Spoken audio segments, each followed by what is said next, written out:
сәлеметсіңдер ме балалар? Математика 1 сынып 7 сабақ. Бірінші тапсырмаға назар аударайық. Тақтадағы жазуларға қара, түсіндір. Балалар, жазуларға қараймыз. Ең бірінші суретте саңырау құлақ беріліпті. Яғни бір саңырау құлақ және жанында 2 саңырау құлақ. Біз бұларды қосамыз. Бір қосылған 2 барлығы болады 3. Енді екіншісіне қараймыз. Базада 3 гүл болған және оның біреуі солып қалды. Яғни 3-тен 1-ді азайтамыз балалар. Неше болады? 2 болады. Келесі. 2 алма және 1 алма. 2 қосамыз, 2-ге 1-ді қосамыз, 3 болады. Келесі. 3 банан болған, оның 2-ін жеп қойды. Сонда неше банан қалды? 1 банан қалды. Дұрыс, балалар. Келесі екінші тапсырмаға назар аударайық. Балалардың қалай есептегенін айтты. Кәне, ең бірінші 1 қосылған 2 дейді. Астына 1 қосу, 1 қосу, 1.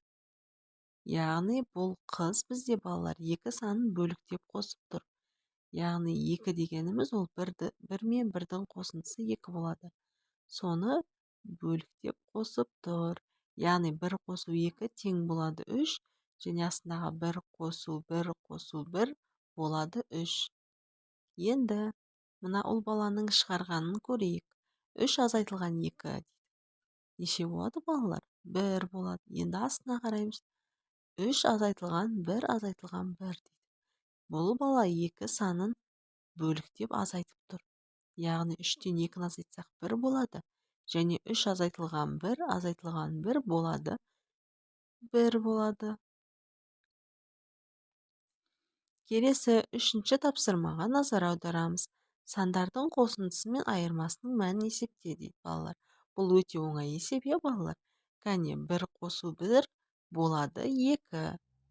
Енді 2-ден азайтамыз 1-ді, тең болады 1. 3-тен азайтамыз 1-ді, тең болады 2. Түсінікті ме балалар? Келесі 4-ші тапсырмаға назар аударамыз. Суретке қара, неше жеңіл машина, неше автобус, неше шырша бар. Цифрлар мен таңбалардың көмегімен жаз дейді. Ал балалар, суретке қарайық. Енді бірінші неше машина бар екен қараймыз. 1, 2, 3 машина бар екен, балалар. 3 жеңіл машина, 2 автобус бар екен, және 3 шырша бар екен. Енді қараймыз. Ең бірінші жеңіл машина.